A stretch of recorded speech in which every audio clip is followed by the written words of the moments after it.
వేరే లెవెల్ ఉంది అనమాట. ఈ రోజు మనం అంతా జరుపుకుంటున్నాం దసరా. హిట్ కొట్టేసింది కాంతారా. మా చెల్లి కొనిచ్చాను మొన్న పట్టి, హిట్ కొట్టింది కాంతారా. సూపర్ బాయ్ వేరే లెవెల్ ఉంది. బిఎఫ్ఎక్స్ అయితేనేమి, ఎడిటింగ్ అయితేనేమి సూపర్ బాయ్. కుర్చీ తాత అంటాడు మడత పెట్టి, దీంట్లో ఎర్రగ తీసేసాడు. Acting Rishab Shetty super boy. చెప్పడానికి వెళ్ళే దినేష్ మోహన్ వచ్చు తెలంగాణ సినిమా 3 ఏళ్ల తర్వాత వాళ్ళ నిరీక్షణకి అంటే చాలా మంది బాయ్కాట్ చేయాలి అని చెప్తాను మన సినిమా అనమాట. బాయ్కాట్ చేయకూడదు అనమాట. భారతీయుడి స్థాయిని, మన సంస్కృతి సహజ ధర్మాలు సాంప్రదాయాలు పెంచే ఒక సినిమా అనమాట. దయచేసి బాయ్కాట్ చేయకూడదు. చూడండి సినిమా లాగంటే ఏం లేదు, అంటే క్యారెక్టర్ అది సీక్వెల్ కాదు, సీక్వెల్ అనమాట. అంటే కాంతారా 1కి కాంతారా వచ్చింది 2022లో, దానికి దీనికి సంబంధం లేదనమాట. చాప్టర్ 1 కాబట్టి కొంచెం ఇంట్రడక్షన్ ఇంట్రడక్షన్ టైం పడుతుంది అంతే తప్ప బోరింగ్ అయితే అనిపించలేదు. బాగానే ఉంది. కానీ సినిమా మాత్రం చూస్తున్న సేపు కింద మీద తడిచిపోయింది అయితే. కానీ ఏమంటే కొంచెం రొమాంటిక్ సీన్ తగ్గించారు కాస్త బాగా. దయచేసి రొమాంటిక్ సీన్ పెట్టండి. కాంతార 1లో ఉండయి ఆ రొమాంటిక్ సీన్ ఉండయి, కానీ కాంతార 2 రొమాంటిక్ సీన్ కాస్త తగ్గినాయి. అది నాకు చాలా బాధ ఉంది. హీరోయిన్ యాక్టింగ్ అదే హీరోయిన్ యాక్టింగ్ అంతా బాగానే ఉంటుంది. ఆ డైలాగ్ ఏముంది, హీరోయిన్ వస్తుంది వచ్చి మాట్లాడి కాసేపు అట్లా మారుతుంది. ఆ రొమాన్స్ ఉంటే బాగున్నాం. అది లేనప్పుడు హీరోయిన్ దేని చెప్పండి. రొమాన్స్ లేనప్పుడు హీరోయిన్ పెట్టద్దు, హీరోయిన్ తీసేయండి. కాబట్టి దయచేసి ఇలాంటి సినిమాలు కొంచెం రొమాంటిక్ యాక్సెప్ట్ చేయండి. ఇక ఫైనల్గా అయితే దేవుడికి, భగవంతుడికి, భక్తుడికి మధ్యలో జరిగే ఏం అవుతుందో.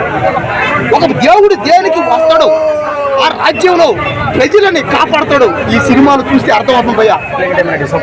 ఇంకా బాగానే ఉంటుంది, ఇంకా బెటర్ ఉంటుంది. అంటే రిషబ్ శెట్టి పార్ట్ 1కి దీని డిఫరెన్స్ ఏంటి? అంటే దీనికంటే పార్ట్ 1 కంటే పార్ట్ 2 బెటర్ ఉందా? అంటే అటు మనం చూసాము కానీ ఇది ఇంకా బెటర్ ఉంది. దానికన్నా ఇది బెటర్ ఉంది చూడడానికి. విజువల్స్ కానీ, ఎడిటింగ్స్ కానీ, సీన్స్ కానీ, క్లైమాక్స్ కానీ చాలా బాగుంది. అంటే విఎఫ్ఎక్స్ పరంగా ఏమైనా ఆడియన్స్ ఏమైనా డిసప్పాయింట్ అవుతారు? ఏం లేదు. ఏదైనా గ్రాఫిక్స్ సాంగ్స్ ఎలా ఉన్నాయి? సాంగ్స్ మనము లేవల్ ఉంటాయి అన్న. అది మనం అర్జున్ రెడ్డి సినిమాలో చూసినట్టు కాదు, అది మన బాహుబలి సినిమాలో చూసినట్టు సైలెంట్గా ఉంటుంది అనమాట. మనం ఎందుకంటే అది అడవి ప్రాంతం గురించి కదా, దేవుని గురించి ఉండే సాంగ్స్ అవి. ఈ రిషబ్ శెట్టి గారి యాక్టింగ్ అంటే పార్ట్ 1 కంటే ఇది బెటర్. పార్ట్ 1 కన్నా దీనిలో పర్ఫార్మెన్స్ ఇంకా లేవాలన్న 100% ఒక రేంజ్లో పర్ఫార్మెన్స్ చేసిన యాక్టింగ్ అయితే హైలైట్ చేసింది. అంటే ప్రతి ఒక్క ఫంక్షన్స్కి ఎన్టీఆర్ గారు అటెండ్ అవుతున్నారు. సో ఆయన కూడా ఏమైనా ఇన్వాల్వ్మెంట్ అంటే ఈ మూవీలో ఏమైనా ఉన్నారా? ఎక్స్పెక్ట్ చేయొచ్చు. మూవీలో లేదు, అంటే పబ్లిక్ టాక్ అనమాట. నెక్స్ట్ ఉంటారు అక్షరం మూవీలో ఉంటారు ఎన్టీఆర్ సార్ అని అనుకుంటారు, కానీ మనకు తెలియదు.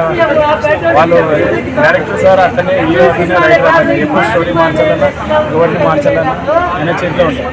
దేనివల్ల వచ్చింది మనకి సినిమా అని చెప్పడం కోసం మనకి చాప్టర్ 1 చూసినారు కానీ చూడొచ్చు. సినిమా అయితే చూడండి, చూసి వెళ్ళడానికి బాగున్నాయి. బట్ అక్కడ డైరెక్షన్ ఎక్కడో చిన్నగా మిస్ అయిందని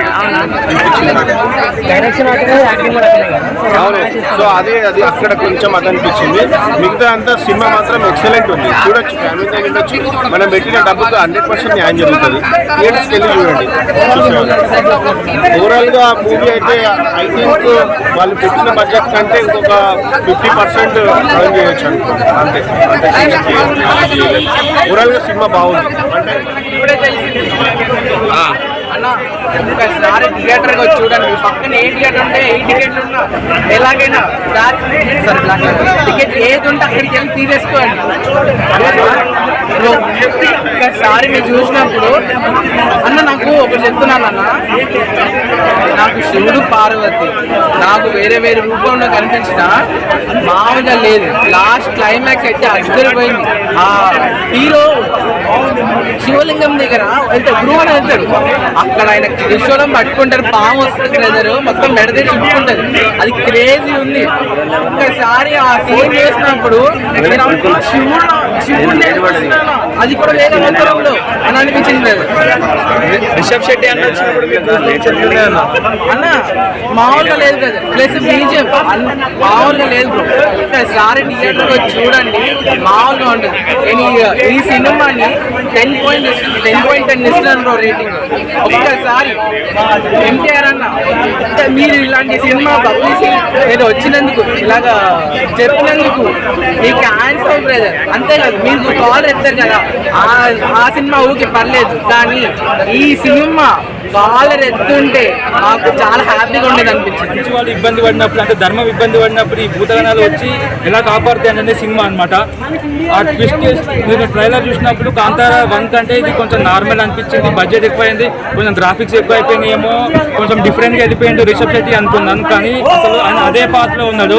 ఆ సినిమా కాంతారా 1కి ఎలా కష్టపడ్డాడో, ఇది 2కు ఎలా కష్టపడ్డాడు మన సినిమా చూస్తే అర్థమవుతుంది. సినిమా మాత్రం చాలా బాగుంది, అందరూ ఖచ్చితంగా వచ్చి చూడాలి. కొంతమంది బాయ్కట్ అంటున్నారు కాబట్టి ఈ బాయ్కట్ అసలు బాయ్కట్ చేయొద్దు అసలు సినిమాని. ఎందుకంటే అందరం మనం కలిసి ఉండాలి, హిందూ ముస్లిం అయినా సరే, తెలుగు కన్నడ అన్ని లాంగ్వేజెస్ కలిసి ఉండాలి. ఎవరో చేసిన కుట్రల వల్ల మనకి ఇబ్బందులు పెట్టే అవకాశాలు ఉంటాయి, మనం పట్టించుకోవద్దు. మన వెనకాల జరిగేది చాలా ఉంటుంది, మన ముందు జరిగేది అంత నిజం కాదు ఒక్కొక్కసారి. సో బాయ్కట్ అనేది అసలు వద్దు. ఈ సినిమా మన దేవుళ్ళ గురించి, మన కల్చర్స్ గురించి, మన మ్యూజిక్ గురించి ఎన్నో రకాలుగా ఈ సినిమాలో చెప్పాడు. మనం ఎన్నో సినిమాలు ఆదరించామన్నమాట. లైక్ చైనా సినిమాలు ఆదరించాం, ఇంగ్లీష్ సినిమాలు ఆదరించాం, అవతార్ కానీ, జురాసిక్ పార్క్ ఎన్నో సినిమాలు ఆదరించాం. ఇది మనకి ఈ సినిమాని ఇంకా ప్రపంచ స్థాయికి వెళ్ళే అవకాశం దొరికింది అనమాట. సినిమాటోగ్రఫీ కావాలి, మ్యూజిక్, ఇండియన్ మ్యూజిక్ కావచ్చు, ఇండియన్ యాక్టర్స్ చేసిన యాక్షన్ కావచ్చు, ఆ ఫైట్స్ కావచ్చు, చాలా డిఫరెంట్గా ఉంటాయి. థియేటర్లో ఆ సినిమా అసలు సినిమా అయిపోయిందా అన్నట్టుగా ఉందన్నమాట సినిమా. హీరోయిన్ కూడా చాలా బాగా యాక్టింగ్, హీరో కూడా చాలా బాగా యాక్టింగ్ చేశాడు. అండ్ మ్యూజిక్ అనేది మీకు ఫస్ట్ చాప్టర్లో యూజ్ చేస్తారు, కానీ మీకు ఎక్కడ కూడా రీయూజ్ చేసినట్టు అనిపించదు. ఎందుకంటే చాలా యాప్ట్ ఉంటుంది స్టోరీకి. రిషబ్ శెట్టి అన్న డైరెక్షన్ అయితే చాలా బాగా చేసిండు. అతని పక్క టేకా బావు చాలా ఎక్సలెంట్ చేసిండు. యాక్టింగ్, డైరెక్షన్ అండ్ రైటింగ్ పక్కా సినిమా థియేటర్లో చూడండి, మీకు ఫోన్లో ఫీల్ అనేది రాదు. పక్కా థియేటర్ ఎక్స్పీరియన్స్. సో ఫస్ట్ కాంతారాకి డిఫరెంట్ ఏమనిపించింది? ఈ సినిమాలో ఇంకా యాక్షన్ సీక్వెన్సెస్ ఎక్కువ ఉంటాయి. మీకు ఎక్కడ కూడా అనేది ఇట్లా ఫస్ట్ హాఫ్ కి రిలేషన్ అనేది అనిపించదు. టు వెరీ ఆనెస్ట్, చాలా డిఫరెంట్ మూవీలా ఉంటుంది. దీంట్లో యాక్షన్ కూడా ఎక్కువ. మీరు ఒకవేళ యాక్షన్ లవర్స్ అయితే సినిమాని పక్కా ఎంజాయ్ చేస్తారు, కానీ ఫ్యామిలీతో వెళ్తే మాత్రం పక్కా కొంచెం బోర్ అయితే కొడుతుంది. సో ఓపిక పట్టండి, క్లైమాక్స్ కి రిషబ్ శెట్టి అని అందరికి ఫుల్ న్యూస్ పెట్టేస్తారు. మీకు మంచి కూరలు నూనెలా దేవింది దీని ఇట్లా అవుతుండ్రు. వెంకటి కాలం అంటే మీకు వనికి రాదు. వెంకటి మనుషులు గారు, హైబ్రిడ్ మనుషులు. మీరు 6 నెలలకే ముసలాలు కావాలి, 6 ఏళ్లకే. సినిమా ఎలా అనిపించింది? సినిమా మంచిగుంది, వెంకటి సినిమా మంచిగుంది, చూడవలసిందే ఆ సినిమా. ఓకే, దేవుడిని చూపించిరా? దేవుణ్ణి కూడా చూపెట్టిండ్రు, బాగుంది. అమ్మవారిని చూపెట్టిండ్రు, అన్ని చూపెట్టిండ్రు, మంచిగుంది. సినిమానైతే చూడవలసిందే, నచ్చింది. కాంతారు ప్రపంచంలోకి మనం తీసుకెళ్లిపోయారు, ఆల్రెడీ తీసుకెళ్లిపోయాడు. మనకు అవతల ప్రపంచంలోకి మనం ఎలా తీసుకెళ్లిపోయాడు జేమ్స్ కామెరూన్ రిషబ్ శెట్టి మమ్మల్ని అక్కడికి తీసుకెళ్లిపోయారు. ఆ సినిమాటిక్ ప్రపంచం నుంచి బయట రావడం ఆడియన్స్ ప్యూర్ గూస్ బంప్స్. అంటే ఇలాంటి సినిమాటిక్ ఎక్స్పీరియన్స్ నేను ఎక్కడ చూడలేదు పోయి. ఆ విధంగా సినిమాటిక్ ఎక్స్పీరియన్స్ చెప్పారు. మైండ్ బ్లోయింగ్ అల్టిమేట్ క్లైమాక్స్ దత్తరిల్లిపోతారు భయ్య. రిషబ్ శెట్టి యాక్టింగ్ పర్ఫార్మెన్స్ గురించి ఇలాంటి యాక్టింగ్ పర్ఫార్మెన్స్ నేను ఎక్కడ చూడలేదు భయ్య. మామూలు యాక్టింగ్ పర్ఫార్మెన్స్ చాప్టర్ పార్ట్ 1 లో చూస్తే నెగిటివ్ అవార్డు కొట్టాడు భయ్య రిషబ్ శెట్టి. ఈ సినిమాతో ఇంటర్నేషనల్ అవార్డు కొట్టబోతున్నా భయ్య. ఎన్ని అవార్డు ఇచ్చినా తక్కువ భయ్య ఇలాంటి సినిమాకి. ఒక డివైన్ బ్లాక్ బస్టర్ భయ్య, ప్యూర్ అన్ని అయ్యాను. ఏం చేసిండు చెప్తున్నా, చిప్పేసిండు. ఇంకోటి చెప్పిన లాస్ట్ ఫైట్ ఉంటుంది సేమ్ మన బాహుబలి ఎట్లా ఉంటుంది ఫైట్, లాస్ట్ ఫైట్ అట్లా పెట్టిన చిప్పు ఇచ్చి పడేసిండు. హీరోయిన్ మాత్రం తమన్నా లెక్కన ఉన్నారు. ఏం చేసిండు హీరోయిన్ అనుష్క తమన్నా లెక్కన ఉంది. ఆ మాత్రం పెద్ద స్టార్ అయితే నిజంగా చెప్తున్నా. హీరోయిన్ మాత్రం చిప్పేసింది యాక్టింగ్ గా. ప్రతి సీను, ప్రతి ఎలివేషన్స్ నేను చెప్పకుండా కూడా చెప్తున్నా. ప్రతి ఒక్క సినిమా దేవుని ముందు కంపల్సరీ చూస్తారు. ఇది ఒక పెద్ద block buster movie. Super super super